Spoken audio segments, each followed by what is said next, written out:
Дълги години имах наднормено и свръхтегло и тежах 168 кг. На 41 години успях да променя това. Аз съм Силвия Захариева и имам удоволствието да съм вече на 48 години. Животът ми, както може би на повечето от вас, е цветен досега. Претърпяла съм над 14 различни операции. От 2 години живея с 2 изкуствени стави и знам какво е да си наистина в много различни обувки.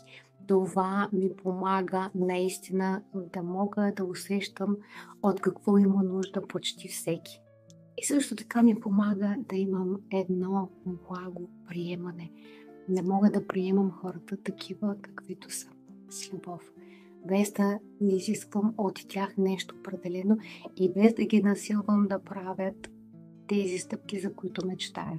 Защото знам, че във всеки има съзнателни и подсъзнателни програми, едните, които помагат, другите, които пречат. И само любовта и приемането са онези ключове, чрез които може да се отворят вратите на промените.